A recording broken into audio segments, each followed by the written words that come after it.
తేరచానూరు శ్రీ పద్మావతి అమ్మవారి వార్షిక బ్రహ్మోత్సవాలను నవంబర్ 28 నుంచి డిసెంబర్ 6వ తేదీ వరకు వైభవంగా నిర్వహించేందుకు విస్తృతంగా ఏర్పాట్లు చేపట్టాలని టీటీడీ ఈవో శ్యామలరావు అధికారులను ఆదేశించారు. తిరుపతిలోని టీటీడీ పరిపాలనా భవనంలో గురువారం సాయంత్రం ఆయన బ్రహ్మోత్సవాల ఏర్పాట్లపై అన్ని విభాగాల అధికారులతో సమీక్షా సమావేశాన్ని నిర్వహించారు. ఈ సందర్భంగా ఈవో మాట్లాడుతూ తిరుచానూరు బ్రహ్మోత్సవాలలో ప్రధాన ఘట్టనమైన పంచమి తీర్థం రోజున భక్తులకు చక్కటి ఏర్పాట్లు చేయాలని ఆదేశించారు.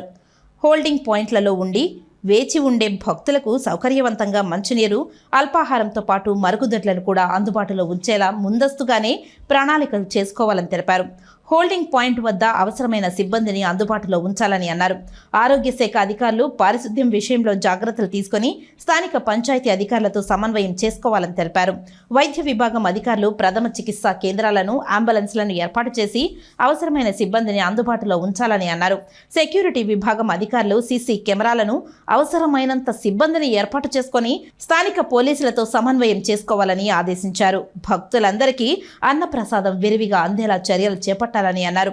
హిందూ ధర్మ ప్రచార పరిషత్ ద్వారా నిర్వహించే స్టేజ్ కార్యక్రమాలు, సాంస్కృతిక కార్యక్రమాలు నాణ్యమైనవిగా ఉండాలని సూచించారు. ఇంజనీరింగ్ విభాగం ఆధ్వర్యంలో white wash, colour painting, flexi బోర్డులు ఏర్పాటు చేయాలని తెలిపారు. ముఖ్యమైన ప్రాంతాలలో ఆర్చీలు ఏర్పాటు చేసి హారతి పాయింట్ కోసం లైన్లు, బారికేడ్లు, చైన్ లింక్లను ఏర్పాటు చేయాలని అన్నారు. ఉద్యాన విభాగం ఆధ్వర్యంలో తిరుచానూరులో ఫల, పుష్ప ప్రదర్శనలు భక్తులను విశేషంగా ఆకట్టుకునేలా ఏర్పాటు చేయాలని ఆదేశించారు. ఈ సమావేశంలో JEO Veerabrahmam, CVSO Sridhar, FACAO Balaji, CE Satyanarayana, deputy O Govindarajan, ఇతర అధికారులు పాల్గొన్నారు.